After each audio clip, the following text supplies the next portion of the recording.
Loyalam E-PAO tabi bakutima po hidrang susmitana namitangi pao pizari ahan bida maru headline.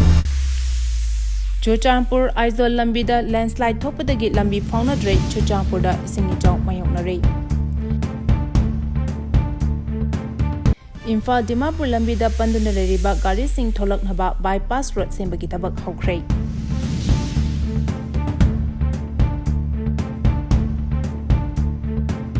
Nagagi luchingba muivana Nagagi lam inch ama phawa piroi haikibak ngasi su ngakigani haina village authority na phongdorakli.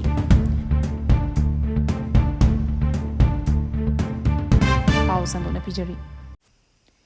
Churachadpur Aizawl Lambi da landslide thokpadagi Lambi Faonadre Churachadpur da ising ichaw mayoknare.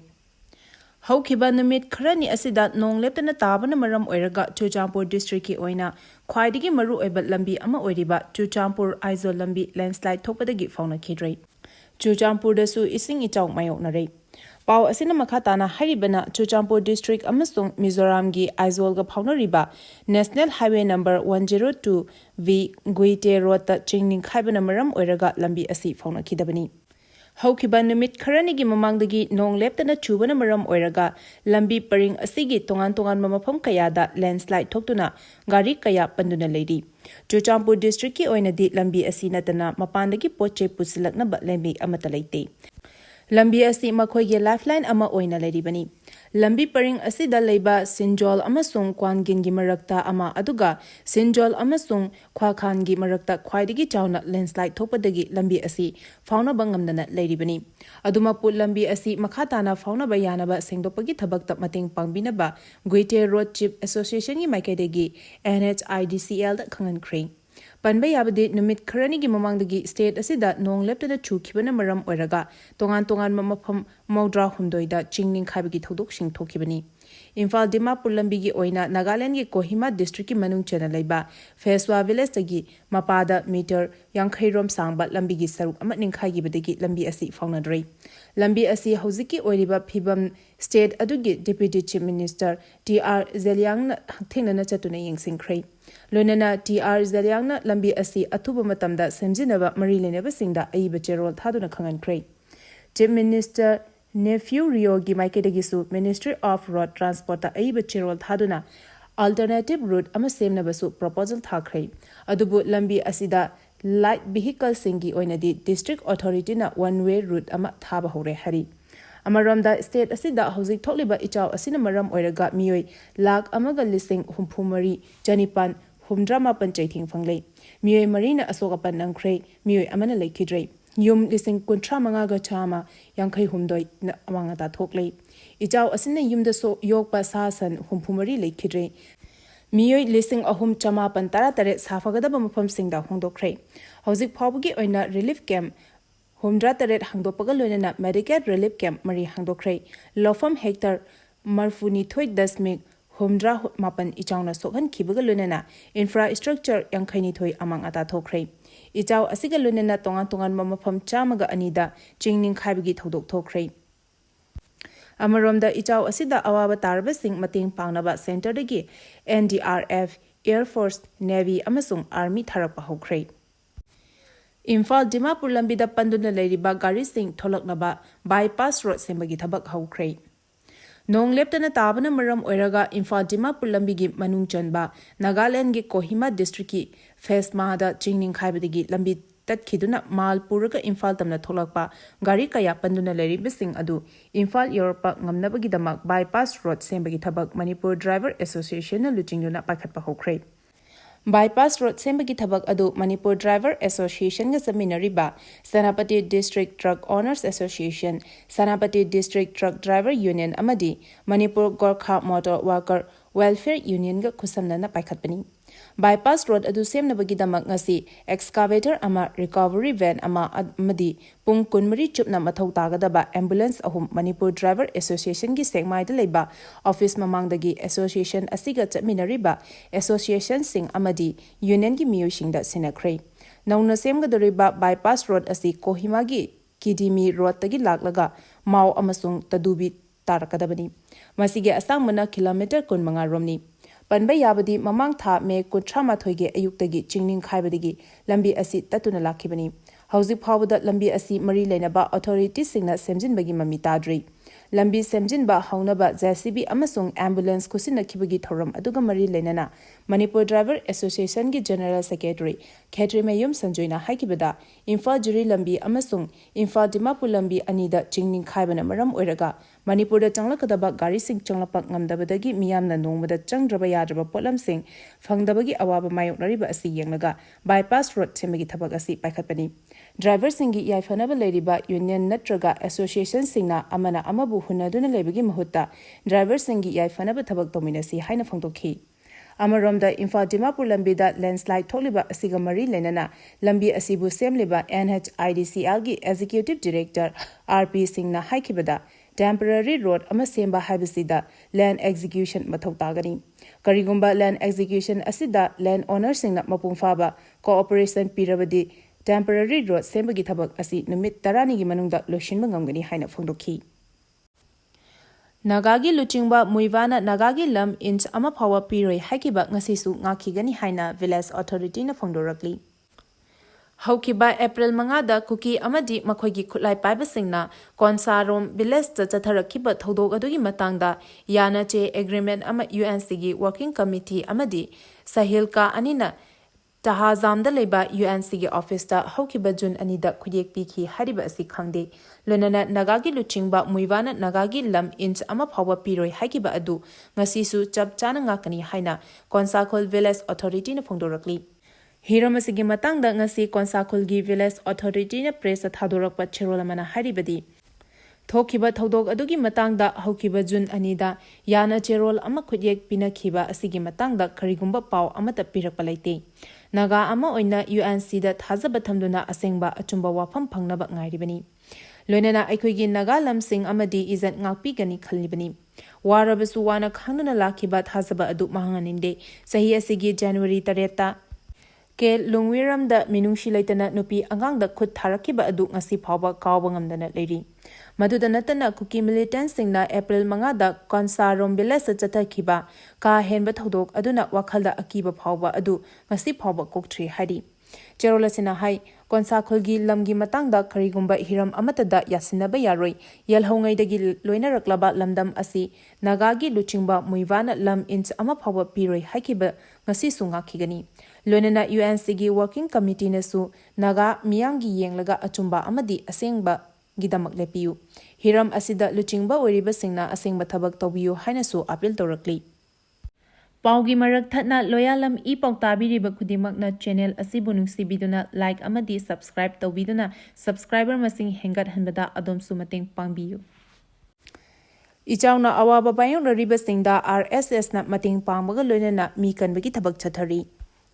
Rashtriya Sama Sevak Sankhya RSS Manipur Pranta Manipur Seva Committee ga khusamnaduna hauzik ising ichawna awaba bayong riba singda mateng pangba amadi mi kanbagi thabak chathari hari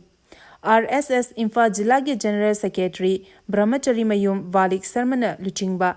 Karyakarta Chaniga Yankhaina Ichaw Mayonaba Miyoi Kunmanga kan pikhibaga loinana tongan tongan ba relief camp singda mateng pikre haina cherolamana hairakli Cheroladuna hai hauzik ichawna maram oiduna Imphal East Imphal West Senapati Kangpokpi Thobal Jiribam Bishnupur Ukhrul Tamenglong amadi Aizawl district ta miyamna awaba mayonari Tha asigi amadagi hauna RSS ki member singna wangkhai kaithel asangbi mahobam lampak ayangpali hainong makhong kongpal khurai sajot laikai gi yumthongda listing ahum henbagi miyoshing mateng pambaga lunana popular relief camp haigru makhong relief camp salanthong relief camp nongmaibung relief camp singda ichawgi awaba mayoknariba miyoshing thamkhrai lunana mafam kayada turel torban sing semjin bagi thabaktasu saruk yari hairi National Highway 37 Imphal Jiri Lambi Faonadri Haukiba numit khara asida awang nongpok lamdamda akhak arau yauna akanba mongda churakhiba nongna maram oiraga landslide thoktuna National Highway 37 Imphal Jiribam Lambigi nung dalal mapada nungjaw yauna ngaihak laitana kintharakpadagi lambi asi Faonaba ngamdana leiri Talak asi ngasi Jiribamdagi Imphal tamna thorakpa IOC gi thawpuba tanker ama varak turel mapalgi Lokhada Tasinkhre Jiribamdagi Imphal tamna thorakpa tanker yauna tongan tongan ba potlam sing puba truck chama yangkhai hena panduna leiri State asida hojik ching amasung tampaki tongan mafamsingda landslide amadi ising ichaw thoktuna miyamna ichawgi awaba mayoknari. Manipur tampaki Imphal Nambul Turel yauna maru oiba turel singi isingi imai khara hantharaklabasu turel torban kaibadagi sokhankiba yum yauna chauna amangata thokhiba adugi awaba mayoknari. Hojik Imphal East ki tongan mafamsingda thokliba ichaw asigi awaba ka hena mayoknari. Ichaw asida yum kaya chenthakiba amadi sokhankiba adugi awaba miyamna mayoknari. Ichaw mayoknariba miyamgi matengshu tongan maikaidagi leptana pangli. Amaromda ngasi chingi tongan mafamsingda nong kana chukhibagi pauledi. Loinana Churachadpur gi Mizoram Faonariba National Highway gi Guite Road ta chawna chingning khairakpadagi lambi asi fauna khidre hari. Parliament ki nongjumi pham July gi kunmathoi dagi August 12 phawba chatharagani. Parliament ki nongjumi pham July gi kunmathoi dagi August 12 phawba chatharagani haina Union Parliamentary Affairs Minister Kiran Rajijuna ngasi Cherol ama thokhibaga lunena mipham asi Parliament ki Lok Sabha amasung Rajya Sabha animakta July gi ayuk pung 13 dagi phamba horagani hari. Handak Parliament ki Rajya Sabha amasung Lok Sabha animakta chathakiba budget session adugi tha ahungi matung nongjumi pham asi chathanaba Union Parliamentary Affairs Minister Kiran Rajijuna ngasi Cherol ama thoktuna khangan khibani. Chaliba chahi asigi April 22 da Jammu and Kashmir gi Pahalgam da terrorist singna chatharakhiba terror attack ta tourist yauna micham kuntaruk hatkiba thodok aduga mari leinana Congress ki President Malik Arjun Kharge na mahaki post thagalakiba warol amada terrorist attack asiga mari leinana emergency mipham ama kaunaba khangan khiba leikrabani. Congress ki President Malik Arjun Kharge na mahaki post thagalakiba Parliament ki mipham kaunaba wafam adubu opposition leader Rahul Gandhi, Priyanka Gandhi, TMC gi MB Abhishek Banerjee yauna tongan ba Rajniti Dal Singhi MP Singh su sogot khibani. Loinana Congress ki luchingba Malik Kharge Arjun na Jammu and Kashmir gi Pahalgam da Thokiba terror attack adugi matung tarakpada India amasung Pakistan leibak aniki marakta thokiba lanfam aduda Punjab ki Punas, Uri amasung Rajouri da micham kaya sikhiba tawdok adugi matangda mifam ama kaunabasu taksalakhiba leikrabani. Panbaya Jammu and Kashmir gi Pahalgam da thokiba terror attack adu Malem gi leibak sina akan mamongda yaningdaba phongdona rakhiba galunana India amasung Pakistan leibak anigi marakta thokiba lanfam aduna national security da akaiba kaya lakpa amadi Malem da achauba lanjau ama oirakpa yabagi akiba leibadagi America gi President Donald Trump na ceasefire laktokuna lan adu khamjit khibani. United States Labor India macha singdagi Trump government na tax khongka kadori. United States Labor India macha singi yamna thamoi shokningai oiba khongthang ama oina Donald Trump government na mamangda amukta tawkhidriba mawngda India macha singna US tagi India da makhoina tanjaba paisa sing thaba matamda achoba tax lawragani haina lawthokhrei. Hojik phawbagi oinadi US ta leriba India macha singdagi Donald Trump government na India da paisa thaba matamda tax khonggatpa leitri. Mamangdadi US ke anoba khongthang asi lawthokthringai India macha singna US da thamduna makhoina taliba sensing India da leiba mayum da thaba matamda tongan ba tax ama phawba lawkhiba leitri. Adubu Trump ki administration asina anoba khongthang oina tax lawragani haina lawthokhrei. Trump government asina US ta leriba India macha singda yengliba miyeng asi India amasung US ka leinariba mari asi kaya yamna faribage haibadu mayek singna takle haina agency singna report tawri. Amaromda hiramasiga mari leinana US House of Representatives na handakta pass tawkhiba bill One Big Beautiful Bill asigi provision na haribadi US ta leiba non-US citizens singna US tagi sel thaba matamda excise tax oina thariba senfam adudagi chada 3.5 tax logani. Bill asi mamangda pinarakhiba chada manga lobagi proposal dagi makhatarakpani. US House of Representatives na pass tawkhiba bill asina Indian expatriate NRI shing amadi India dagi changlakpa atopa migrants singna India da leiba makhoigi imung manungda sel thaba matamda tax khonggatkani tabada nungnangba sing phongdonarakhrei. One Big Beautiful Bill asi mathang chahi gi January amadagi chanaba hauba yana leire haina pau asina makhatari. Ising isawi kudong chaba loduna potchegi mamal wangkhatna yole. Ising ichangna maram oiduna yum kai kaya ising thumjin khibadagi miyamna awaba mayoknaringe cherak asida miyoibana nomagi tangai fadana changdraba yadraba polam singi mamal wangna yole.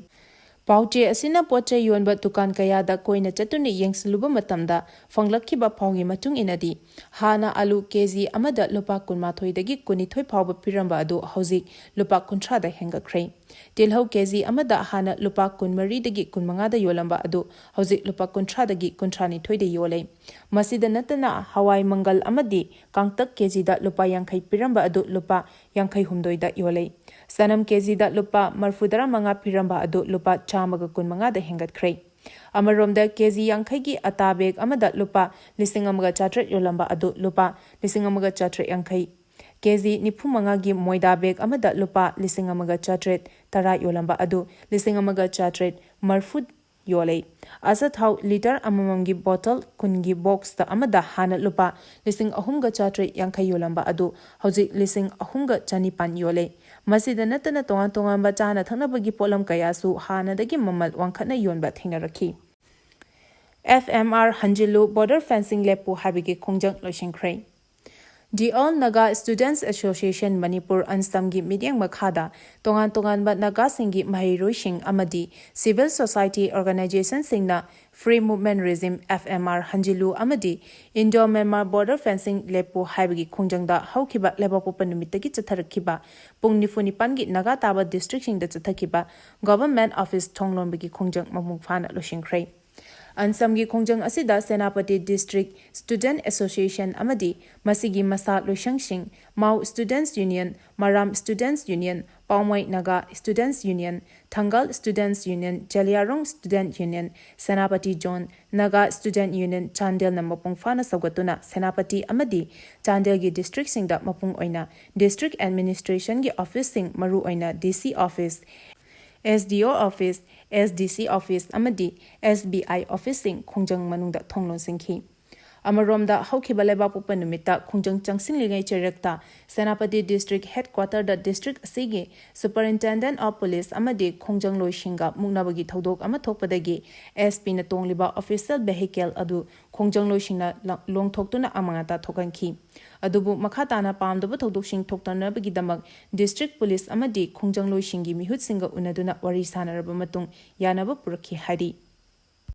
Paugi marak thatna Loyalam E-PAO tabiriba khudimakna channel asibu nungsibiduna like amadi subscribe tawbiduna subscriber masing hengat hanbada adom sumateng pangbiyu Aroibada marueba pau amuka hana pizari